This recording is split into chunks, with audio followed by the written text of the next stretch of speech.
Hello everybody, welcome to my channel. I am Anuradha Saini and आज हम पढ़ेंगे क्लास 7 एनसीईआरटी जियो का chapter number 4 air. So students, let's start. Our Earth is surrounded by a huge blanket of air called atmosphere. हमारी जो अर्थ है वो atmosphere नाम का, मतलब एटमॉस्फेयर हमने एक नाम दिया हुआ है। वो एक ह्यूज ब्लैंकेट है, किसका? हवा का। हम उसे ह्यूज ब्लैंकेट की तरह मतलब मानते हैं। वो अर्थ को चारों ओर से सराउंड किए हुए है। ओके, एंड इसको हम एटमॉस्फेयर कहते हैं। और all living beings on this earth depend upon the atmosphere for the survival. जितने भी लिविंग ऑर्गेनिज्म इस अर्थ पर हैं, वो सब अपने सर्वाइवल के लिए, जिंदा रहने के लिए, जीवित रहने के लिए एटमॉस्फेयर के ऊपर डिपेंड है। It provides us air we breathe and protects us from the harmful effects or the sun rays.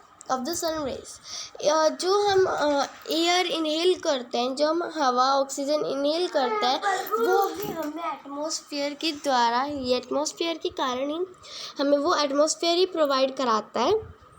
Okay, and जो हार्मफुल सन की रेज है, जो हार्मफुल इफ़ेक्ट करती हैं अर्थ पर, तो वो उससे भी हम प्रोटेक्ट एटमॉस्फेयर के कारण ही है।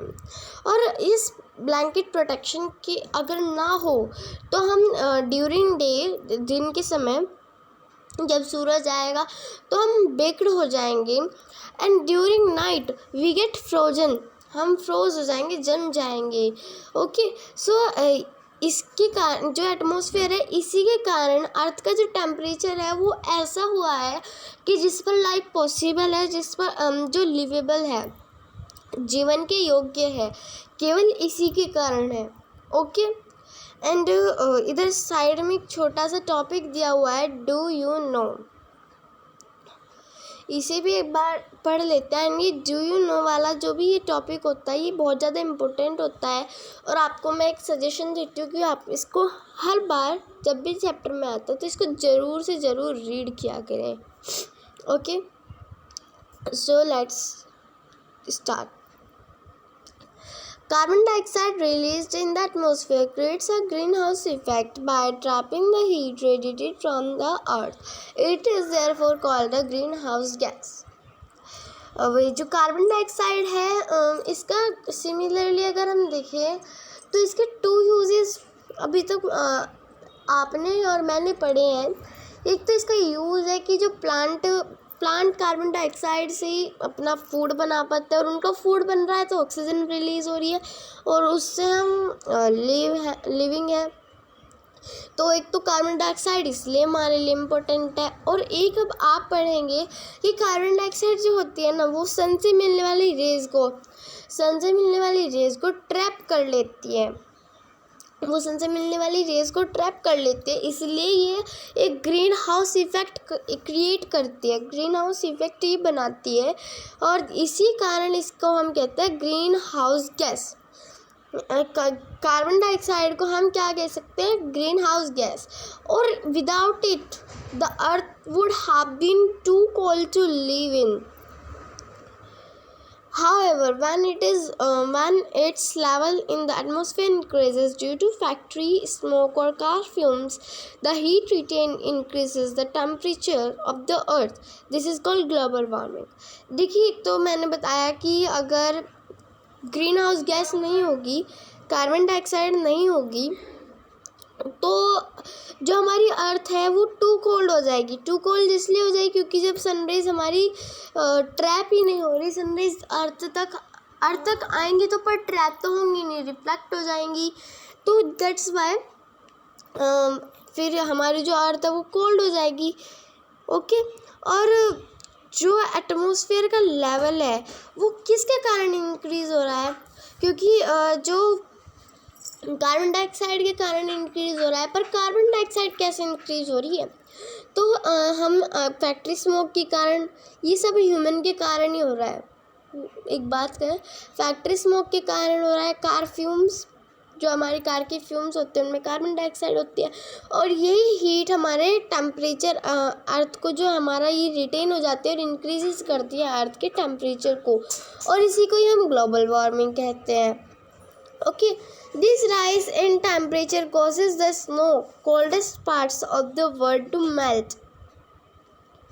जो ये बढ़ा हुआ टेम्परेचर है, यही जो कोल्डेस्ट जो हमारे अर्थ की कोल्डेस्ट पार्ट है, इनमें जो स्नो होती है, बर्फ़ होती है, उसे पिघलने का कारण ये ग्लोबल वार्मिंग ही है। ओके, और अगर सी लेवल के रिजल्ट को देखिए वो कैसे क्यों राइज हो रहा है, मतलब इट मीन्स फ्लड जो हमारी आ रही है कोस्टल एरियाज में। There may be drastic change in the climate of a place leading to extinction of some plants and animals in the long run।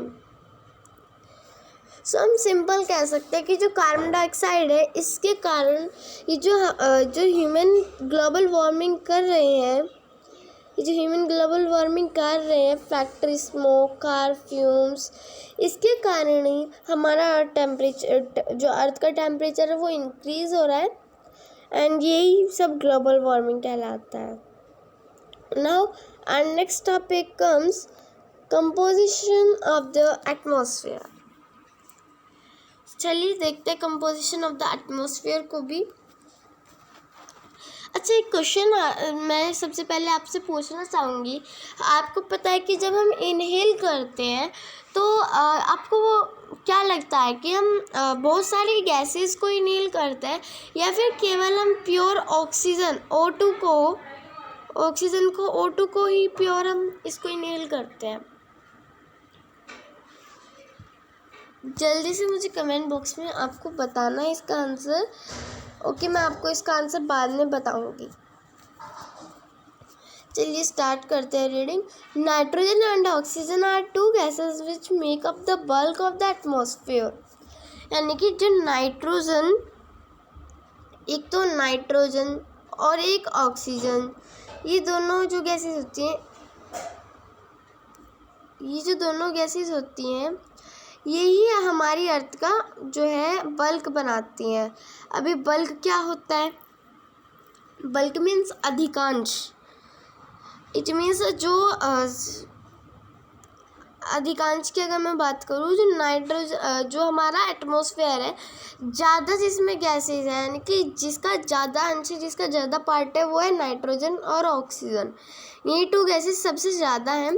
बाकी जो carbon dioxide, helium, ozone, argon, hydrogen, ये सब क्या है, laser quantities में हमें मिलती हैं एटमॉस्फेयर में।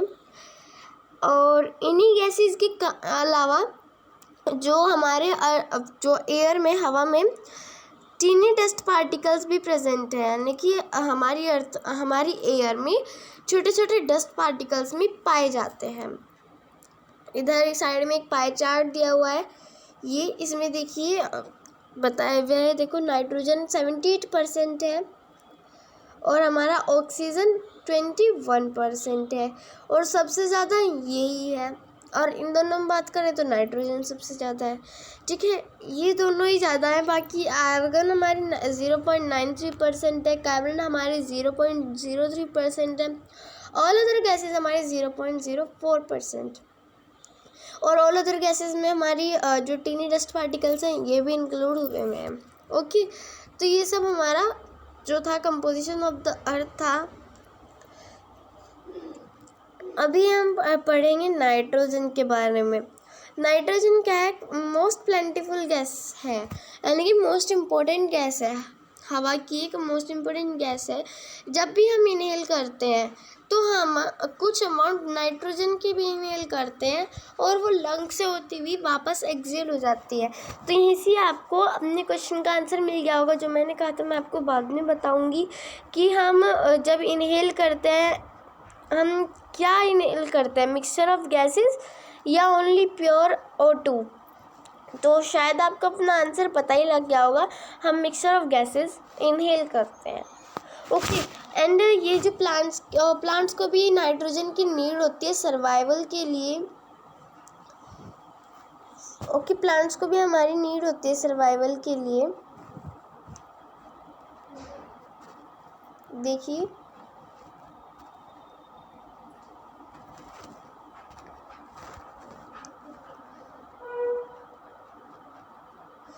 पर जब उन्हें नीड होती है नाइट्रोजन की सर्वाइवल के लिए, वो डायरेक्टली भी जो हमारी नाइट्रोजन होती है उसे डायरेक्टली भी वो उसको नहीं एब्जॉर्ब कर सकते एयर से।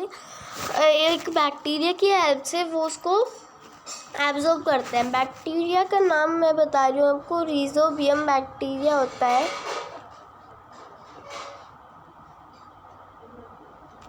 रिजोबियम बैक्टीरिया उसका नाम होता है। ओके, एक ऐसा बैक्टीरिया होता है जो हमारा मतलब जो हमारी एयर जो नाइट्रोजन होती है एयर में, उसको एक फॉर्म में कन्वर्ट कर देता है, दूसरी फॉर्म में कन्वर्ट कर देता है। और वो कुछ प्लांट्स की रूट्स में रहता है सॉइल के अंदर, और वो नाइट्रोजन को लेता है और एक दूसरी फॉर्म में उसे चेंज कर देता है, प्लांट्स में से उसको यूज़ कर लेता है। ओके, क्या फॉर्म होती है उसकी, क्या आप मुझे बता सकते हैं? नाइट्रोजन को जो चेंज करता है वो रिजोबियम बैक्टीरिया, वो किस फॉर्म में चेंज करता है? तो मैं आपको बता देना चाहूँगी, नाइट्रेट और नाइट्राइट्स, वो या तो नाइट्रेट या फिर नाइट्राइट्स की फॉर्म में उसको चेंज कर देता है। Okay, now next come to the next point, oxygen. Oxygen क्या है? जो दूसरी मोस्ट प्लेंटिफुल गैस है। ओके, ये हमारे हवा में प्रेजेंट होती है, एयर में, ये सबको पता है। ह्यूमंस और एनिमल्स ऑक्सीजन को इनहेल करते हैं, हवा से ब्रीथ करते हैं। एंड आपको सभी को पता है ऑक्सीजन हमारे लिए कितना इम्पोर्टेंट है। और green plants produce oxygen during photosynthesis, और जो ग्रीन प्लांट्स होते हैं वो ऑक्सीजन को फोटोसिंथेसिस के दौरान उसको रिलीज़ करते हैं, प्रोड्यूस करते हैं। In this way oxygen content in the air remains constant. If we cut trees, then this balance get disturbed. यानी कि जो ग्रीन प्लांट्स होते हैं उनकी जब वो फोटोसिंथेसिस करते हैं तो सिमिलरली बात है कि ऑक्सीजन जो हमारी प्रोड्यूस होगी, तो ये जो प्रोड्यूस होती है इसी के कारण जो हमारा एयर में कंटेंट है ऑक्सीजन का वो नॉर्मल रहता है, कंस्टेंट रहता है। पर अगर हम ट्रीज़ को कट कर दें तो ये जो बैलेंस है ना वो डिस्टर्ब हो जाता है। नेक्स्ट पॉइंट पर पढ़ने से पहले मैं आपको डू यू नो वाला सेक्शन एक बार और बता देना चाहती हूँ। When the air is heated, it expands, becomes lighter and goes up. Cold air is denser and heavy. That is why it tends to sink down. When hot air rises, cold air from surrounding area rushes there to fill in the gap. That is how air circulation takes place. Okay, मैं आपको explain करती हूँ कि जो हमारी air होती है जब भी वो हीट होती है, हीट होने के कारण वो लाइट वेट हो जाता है उसका।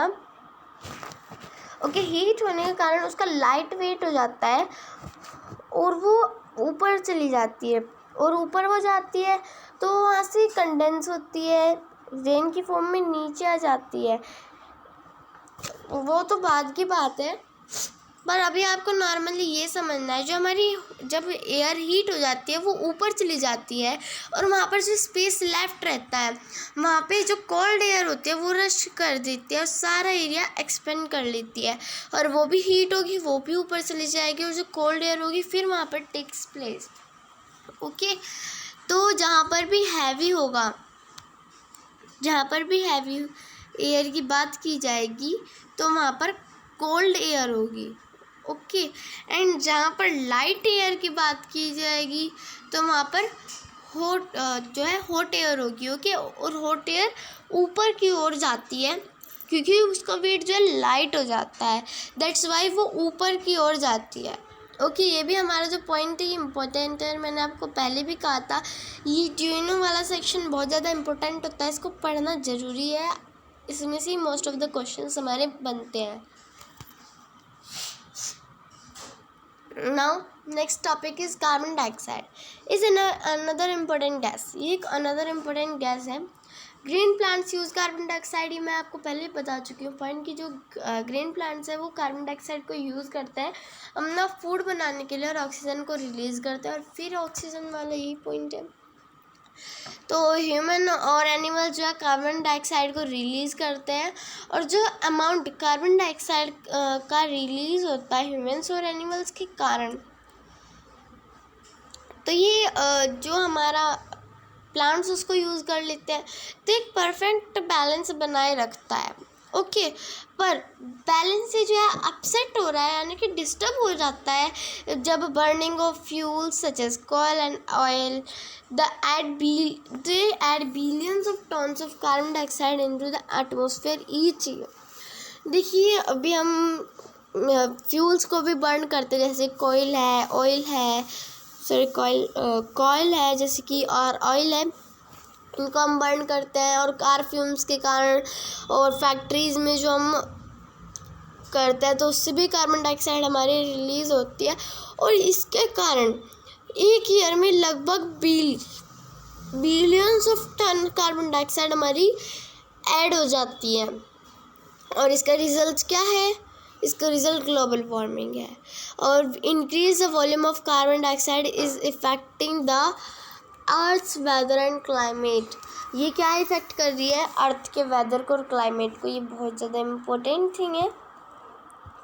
इस पर ग्लोबल वार्मिंग आज का को मतलब जो है मेन प्रॉब्लम बन चुकी है। हम जो है इसका ग्लोबल वार्मिंग को कैसे भी करके रोकना चाहिए हमें। एंड इसके लिए देखिए, कार फ्यूम्स हम यूज़ करते हैं। यहाँ पे एक न्यू क्वेश्चन है, is global warming a serious issue in today's world? तो अब मैं लूँगी पार्ट 2 में। पार्ट 2 के लिए मेरे चैनल को सब्सक्राइब करें, लाइक करें। Thank you.